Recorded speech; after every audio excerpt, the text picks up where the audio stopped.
नमस्कार। तो आज हम आपके लिए लेकर आए हैं एक ऐसी कहानी जिसका शीर्षक है सब्र का फल मीठा होता है। पुरानी कहावत है कि सब्र का फल मीठा होता है और आज इस कहानी के माध्यम से हम जानेंगे कि किस तरह सब्र और धैर्य से हमें मुश्किलों का सामना नहीं करना पड़ता। एक बार एक संत अपने कुछ शिष्यों के साथ जंगल के रास्ते से होकर किसी गांव की तरफ जा रहे थे। उन सभी शिष्यों में से एक शिष्य बहुत ही फुर्तीला था। उसके मुख से हर वक्त यही बात आती है कि जल्दी करो, कितना वक्त हो गया है, जल्दी चलिए, फुर्ती रखिए आदि।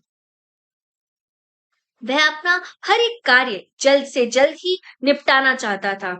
उसके गुरु उसे कई बार समझाते थे कि धैर्य से कार्य करो, जितनी जल्दी करोगे उतनी ही कठिनाइयां और बाधाएं आएंगी। वो रास्ते से जा रहे थे, तभी संत और सभी शिष्यों को प्यास लगने लगी, जिसके कारण उनके कदम आगे नहीं बढ़ रहे थे। उन्होंने पास की नदी से पानी पीकर एक वृक्ष के नीचे आराम करने का सोचा। तब वह फुर्तीला शिष्य उन्हें विश्राम करने से रोकता और जल्दी से अपनी मंजिल प्राप्त करने को कहता। जितनी जल्दी जल्दी हो सके उतनी जल्दी करिए, हमें जल्दी पहुंचना होगा। आप सभी अपने पैर जल्दी उठाइए, अपनी रफ्तार तेज करिए ताकि हम अपने स्थान पर जल्द ही पहुंच जाए। तभी संत जी कहते हैं, सब्र करो, सब्र का फल मीठा होता है। जल्दी करोगे तो रास्ते में बहुत सारी परेशानियां आएंगी, थोड़ी देर रुको, फिर चलेंगे। यही रास्ते में कहीं पर थोड़ी छांव दिखाई दे तो हम सभी वहीं रुककर थोड़ी देर विश्राम करेंगे और फिर चलेंगे, ठीक है? तभी शिष्य कहता है, ये सब कहने की बातें हैं, मुझे उदाहरण देकर बताओ कि सब्र का फल कैसा होता है। संत जी बोले, समय आने पर बता दूंगा, अभी हमारे पास इतना समय नहीं है, अभी हमें बहुत चलना है। जब हम शाम को कहीं खाना खाने के लिए रुकेंगे, तब उदाहरण पूरे विस्तार से बताऊंगा। उन्हें रास्ते में पेड़ की गहरी छांव दिखाई दी, तो उन्होंने थोड़ी देर आराम किया और फिर आराम करने के बाद फिर चलने लगे। चलते चलते उन्हें काफी समय हो गया और अंधेरा भी होने लगा था, तो वे अपने ठहरने की जगह ढूंढने लगे। बहुत ढूंढने के बाद उन्हें एक किसान मिला। संत जी ने उस किसान से पूछा कि क्या हम आपके यहाँ एक रात के लिए ठहर सकते हैं? सुबह उठते ही निकल जाएंगे। अगर तुम्हें कोई तकलीफ ना हो तो क्या हम रुक सकते हैं?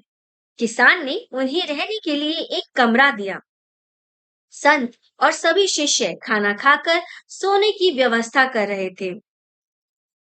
तभी उस कमरे में एक बल्ब लगा हुआ था। उस बल्ब के आसपास दो छिपकलियां मंडरा रही थी।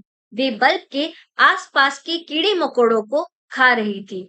संत जी की नजर उन दोनों छिपकलियों पर पड़ी, जिनमें से एक छिपकली दौड़ दौड़ कर उन कीड़ों को पकड़ रही थी, लेकिन उसके हाथ कुछ नहीं लगा। और दूसरी छिपकली बहुत ही धीमी गति से चलकर कीड़ों को पकड़ रही थी। संत जी ने कहा, अब समय आ गया है कि सब्र का फल मीठा कैसे होता है, ये बताओ। उन्होंने सभी शिष्यों से कहा, तुम इन दोनों छिपकलियों को देख रहे हो? दोनों में केवल एक ही अंतर है, एक सब्र वाली है और दूसरी फुर्तीली है। जो फुर्तीली है वह दौड़कर अपना शिकार करना चाहती है, जिसके कारण उसे एक भी शिकार नहीं मिल पा रहा है, सिर्फ परेशानी और थकान ही मिल रही है। वह दौड़ती है, भागती है, लेकिन फिर भी भूखी रह जाती है।